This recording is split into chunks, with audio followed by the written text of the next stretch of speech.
Sir आता महाविकास आघाडी आता सरकार जे आहे ते महाराष्ट्रामध्ये बसले आहेत. मात्र अजूनही विरोधी पक्ष जे आहे ते निवडलेले नाही आहे.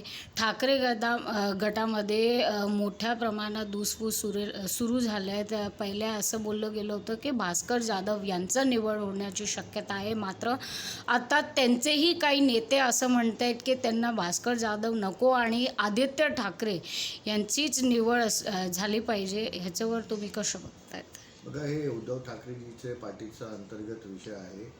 पण मी असं सांगू शकतो की जे आकडा विपक्षकडे आहेत, म्हणजे काँग्रेस, उभाटा आणि राष्ट्रवादी शरद पवार त्यांच्याकडे जे आकडा आहे त्यामध्ये ते जे नेता विरोधी पक्षनेता ते अपॉइंट करू शकत नाही, कारण त्यांच्याकडे आकडाच नाही. आणि तिथे पण काँग्रेसचे विजय वडेट्टीवार आहे, ते पण दावेदार आहे. आपले आदित्य ठाकरेजी पण आहेत, भास्कर जाधवजी पण आहेत, सगळे लोक आहेत. पण वास्तविकता हे आहे की त्यांच्याकडे आकडाच नाही आहे. तर त्यांनी एकत्र येऊन महाविकास आघाडी म्हणून पण त्यांनी हा लीडर ऑफ ऑपोजिशन पद क्लेम केलं तर हे मॅटर कोर्टमध्ये जाईल आणि जे निर्णय असणार ते सन्माननीय अध्यक्ष महोदयाचा असणार. आज शिवसेना नेते संजय राऊत यांचं एक वक्तव्य समोर आलं आहे आणि त्यांनी उपमुख्यमंत्रीवर असं निशाणा साधला आहे. असं म्हणालेत की ते नकली अघोरी आहेत. कसं बघतायत तुम्ही ह्या सगळीकडे? जेव्हा संजय राऊत साहेब गेल्या 3 वर्षापासून काय ना काय आरोप करतायत. आता आरोप ते करतायत पण एकदम उलटाच होतोय.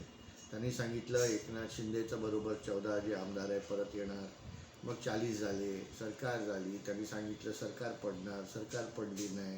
त्यांनी सांगितलं परत हा सरकार येणार नाही, परत सरकार आली, परत आपले एकनाथ शिंदेजी उपमुख्यमंत्री झाले, महायुतीची सरकार आली.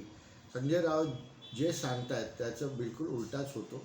तर संजय राऊत जे सांगतात त्यातला आम्ही जास्त महत्त्व देत नाही.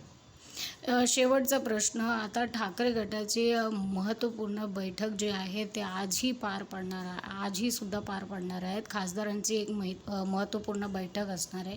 काय वाटते तुम्हाला? आता सोयीबाळाच्या संकेत त्यांनी सुद्धा आधी दिलं गेलं होतं की ते लोक स्थानिक स्वराज्य निवडणूक असेल किंवा कोणत्याही निवडणूक असेल ते स्वतः लढणार आहे. कसं बघतात तुम्ही? सगळ्या पार्टीला आपला पक्षाचं जे स्ट्रॅटेजी आहे, वे ऑफ फंक्शनिंग आहे, निवडणूक लढण्याची जे स्टाईल आहे ते स्वतः ते निवडू शकतात आणि त्यांना फुल फ्रीडम आहे. तर उभाटाने असा निर्णय घेतला की त्यांना स्वतंत्र लढायचं आहे, ते त्यांचा स्वतःचा निर्णय. पण तुम्हाला असं वाटतं की महाविकास आघाडीमध्ये वाद सुरू झालेत किंवा त्यांना त्यांचे मित्रपक्षावर आता विश्वास जे आधी होतं लोकसभेपर्यंत किंवा विधानसभेपर्यंत ते आता नाही असं वाटतं? लोकसभामध्ये पण त्यांचा काय विश्वास एक दुसऱ्यावर नव्हतं आणि विधानसभामध्ये पण नव्हतं. आणि एक सीटमध्ये ते आपले कॅन्डिडेट निवडत होते, अपॉइंट करत होते. तिथे सांगलीमध्ये आम्ही बघितलं की त्यांनी तिकडे जे रेसलर होते त्यांना तिकीट दिलं, पण विश्वजित कदम त्यांना पाडलं तिथे. तसं काँग्रेसमध्ये आणि उभाटामध्ये पण काय कोऑर्डिनेशन नाही आणि राष्ट्रवादी काँग्रेस शरद पवार आणि उभाटामध्ये पण काय कोऑर्डिनेशन नाही. हे इनऑर्गॅनिक अलायन्स आहे आणि ते स्वतःचं स्वार्थासाठी एकत्र लोकसभामध्ये आले आणि आता जे आहे ते पूर्ण इंडी गठबंधन आणि महाविकास आघाडी ते तुटून फुटून पडलं आहे.